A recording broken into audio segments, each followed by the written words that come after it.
Sen olmasan dünyanı neylerim? Canım atam, gözümün nurusan. Hiç kesimem, sen kadar sevmerem.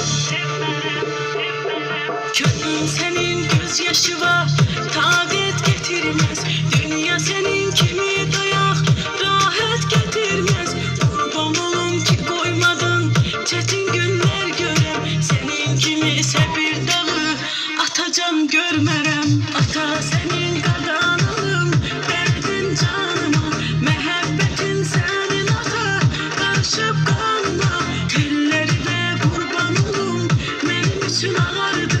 Dünya benim iste senin, ömrümü apardı. Seni hiç kesinlikteki derdimi bilemez. Kimse bilene gemlisen, daha hiç gülenmez. Yaş dolanım gece gündüz, atacağım başıma.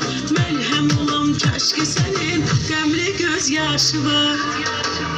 Ata seni taç başıma eylerim. Sen olmasan dünyanın eylerim. Canım atam, gözümün nurusan. Hiç kesimem, sen kadar sevmerem. Ata seni taç başıma eylerim. Bir tükünü dünyaya vermeyem. Canım atam, gözümün nurusan. Hiç kesimem, sen kadar sevmerem.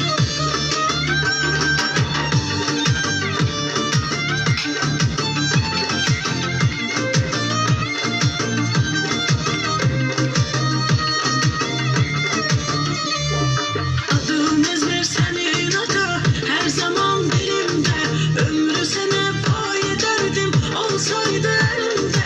Yaşam işkim sen aldın, nefesim canımsan.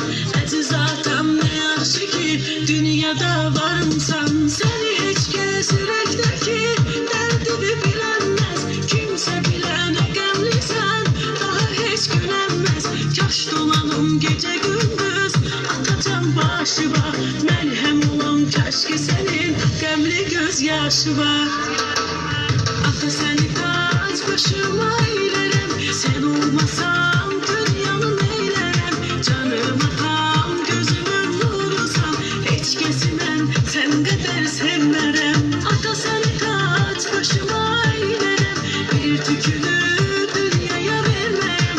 Canım atam, gözümün nurusan.